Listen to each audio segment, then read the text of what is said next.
Bitcoin mining transforms energy usage, reuses waste heat, and accelerates the energy transition. To tell us more, CEO and co-founder of 21 Energy, Maximilian Obwexer.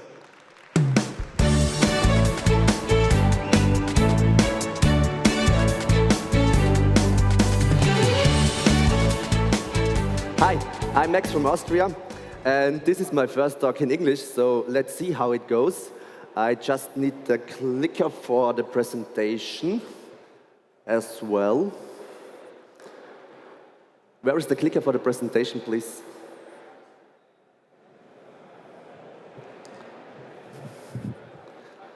Clicker for the presentation, please.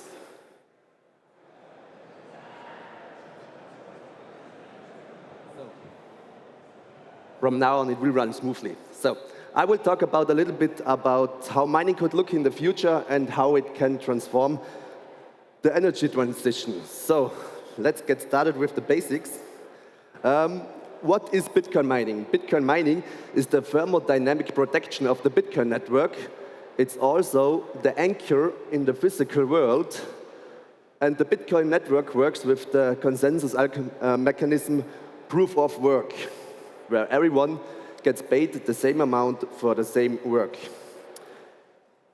I think it's very important to remember that Bitcoin mining is the fundament of Bitcoin. Without Bitcoin mining, there is no Bitcoin. Bitcoin miners are responsible for validation of transactions. Also, they assemble the next Bitcoin block, and they do that by calculating cryptographic hashes in search for the correct one. Here we have a Bitcoin block, a very special one. It's the last halving block, number 840,000. And the Bitcoin miner which found the correct hash got 40.7 Bitcoin. Only 3.1 Bitcoin were from the block subsidy, and 37 Bitcoin were from transaction fees, because everybody wanted to be part of Bitcoin history and get a transaction into the halving block. Here we can see the hash rate in exahash. Number goes up always. But what does it mean? At the moment we have 600 exahash. That's a crazy large number. Nobody gets a feel for it. So that's 600 quintillion calculations per second. And every 10 minutes, statistically speaking, there is one Bitcoin block. So that's 360 sextillion calculations per block. That's huge numbers. Humans are super bad with huge numbers, so let's try to make sense of it. If every human on this earth would do one calculation per second, 8 billion people roughly would need 1.4 million years doing one calculation per second, 24/7, 365 days a year, and then we would have calculated one Bitcoin block. And this is the hash of the last halving block, with that amount of zeros in the beginning, because we don't know what, with a random input, we have a random output. That's the SHA-256 algorithm. And if you see a hash with that many zeros at the beginning, you know you are on the right blockchain with a very high difficulty. So here we have an ASIC. It's from Bitmain, the Antminer S21. It's the newest mining hardware there is at the moment. And it's an ASIC miner. ASIC means application-specific integrated circuit. That's not like your laptop. Your laptop can do any kind of calculations. This one can only do the SHA-256 algorithm. And this one machine does 200 trillion calculations per second. If we have 600 exahash, you would need approximately 3 million devices to have 600 exahash of calculations.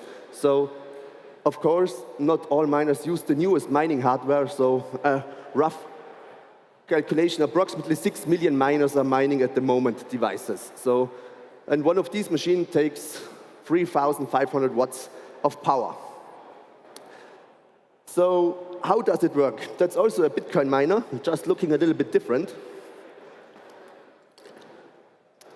We put in the electricity into the Bitcoin miner, and we get trillions of calculations every second, but at the same time, we have a 100% efficiency in transforming the power into heat.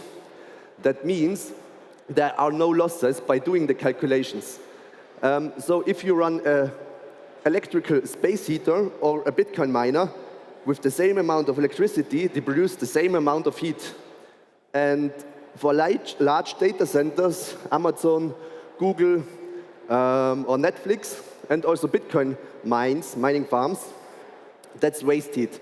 They invest a large amount of additional energy to remove that waste heat from the machines, because if they get too hot, they will die. So, what if we used this waste heat for heating? Is this a stupid idea, or is it maybe worth it? And the answer is very simple. Yes, it depends. I think to look at that the most realistic way, I have an example for you, the average European single-family household. So bear with me now, as a few numbers are on the screen. So the average electricity rate in Europe is 25.8 cents, heating oil €1.15, gas price 13 cents a kilowatt hour, and the Bitcoin mining profitability over the last 4 years, that's the average. Why 4 years? There's a bear market, there's a bull market, and there's also a halving included. I think it's the more realistic way to look at it, and don't to cherry pick numbers. And then we have the different efficiencies of the heating devices. Like if you burn oil in your cellar, in your heating room, you have losses. You will also lose a little bit of heat through the stove, and approximately 70 to 80% of the heat you burn in the cellar also comes to your living room. Same for gas. There you have efficiencies from 80 to 90%. And if you run an electric space heater or a Bitcoin miner directly in your living room, for example, you have 100% efficiency and you have no losses. The annual heat demand for a single family home is approximately 16,500 kilowatt hours. Of course, there are much newer houses which need way less, and there are houses in Norway which need way more, for example. That's the average. So if you heat your house with oil, you pay approximately 2,800 euros. If you heat your house with gas, you pay approximately 2,700 euros. And if you heat with an electric space heater, you pay 4,300 euros. And if you heat with your Bitcoin miner, you also pay 4,300 euros for electricity. But now to the earnings. With oil, you only burned oil and didn't create any additional value. Same for gas, same for the electric heater. But the Bitcoin miner did trillions of calculations every second and secured the Bitcoin blockchain. And in average, over the last 4 years, you would have get paid 4,700 euros for the 16,500 kilowatt hours of mining. So the total actual heating costs are 2,800 euros for oil, 2,700 euros for gas, 4,300 euros for the electric space heater, but you would have earned a profit of 400 euros with Bitcoin mining because the income is higher than the expenses. And we could also make the example with the heat pump. If you have a very efficient heat pump, you need approximately 4 times less electricity than the electric space heaters. You're still paying approximately 1,300 euros for electricity for your heat pump, and the Bitcoin heater, for example, is still 1,700 euros cheaper to run than a heat pump. Also very interesting is if we look at the CO2 emissions. If you burn oil, we are looking approximately at 8 tons of CO2 emissions, gas 5 tons of CO2 emissions. If you have very ecological friendly electricity like hydropower, for example, you have 0 grams of CO2 emissions. And if you have the average energy mix from Europe, you have approximately 3.7 tons of CO2 emissions. But, for example, that's really dependent on which country you are. For example, I'm from Austria. In Austria, we have a high amount of hydropower, and we only have 55 grams per kilowatt hour CO2 emissions, and then it's only 800 kilograms of CO2 emissions. So, to summarize it, for the average European households, Bitcoin heating is the cheapest and also least CO2 intense heating option. But we have already 12 million households in Europe which are heating with electricity anyway. So their opportunity cost is zero.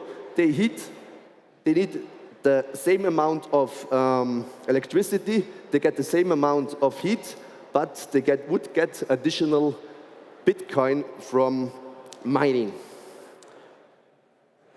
It's also very interesting if you compare electric mobility to Bitcoin heating.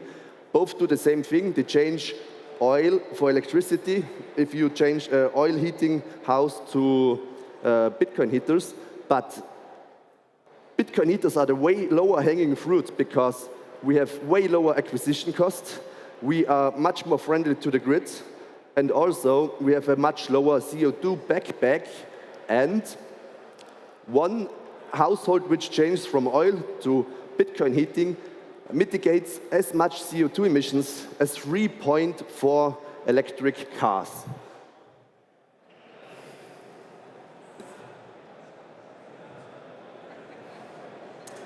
Energy transition is the electrification of everything. So if we have done the energy transition in a few decades, all machines, everything should run with electricity, so we don't have to burn any fossil fuels. It's a very long way to go, and so also the heating devices in the future should run with electricity. For that, we need a lot of renewable energy, but that of course means a lot of volatility for the grid. Like the wind is not always blowing, the sun is not always shining, and the volatility in the grid goes up quite drastically. Can Bitcoin miners and heaters be beneficial to the grid and help with that volatility? Some more numbers. On the x-axis, we have the months from January to December, and we have on the y-axis the prices in kilowatt hours, in euros per kilowatt hour. And in Austria, it's an example from Austria, you pay in average 26 cents per kilowatt hour. But this is the price chart of if you have a variable electric tariff. So you get a different electricity price every hour. And then you come down quite a lot. So this is over the last 12 months, and you paid in average 14 to 16 cents per kilowatt hour compared to 26. So, and that's the prices from Monday to Sunday. And you can see on the weekends, the electricity is much cheaper because there's way less demand from the industries. So it would especially make sense if we would run our Bitcoin miners on Sunday with way cheaper electricity prices. And that's intraday. So in the morning when the people wake up, there is more demand, so the prices rise, and the same in the evening. And at 1, 2 p.m., we have a lot of solar power in the grid, and the electricity prices drop. That's exactly 1 week ago, last Sunday, it's 6 days ago, in Austria, from 5 a.m. to 5 p.m., you got paid to take electricity out of the grid as a private consumer, because the grid was so overwhelmed with way too much solar, and if you mined Bitcoin, you would have get paid to take the electricity, and you would have mined Bitcoin on top of that. And at the same time, you stabilized the grid because you got paid because the grid was overwhelmed. So you were helping as well. And that's a really powerful concept if you couple Bitcoin miners and Bitcoin heaters to variable electricity tariffs. Let's imagine you know where you live, you have the weather forecast for the coming 2 days, and you have also the electricity price forecast for the coming 48 hours. Then you know exactly how much heat you will need for the coming 2 days, and you can overlay the heating curve over the electricity prices, and then you can heat up your home when it's the cheapest. And if it's a central heating system, you can store the hot water in a tank, and you're stabilizing the grid, and you heat much cheaper because you're only heating when the electricity is really, really cheap. That plays a little bit into the demand response programs. They do the same. I fell a little bit into the rabbit hole doing demand response program in Austria over the last weeks.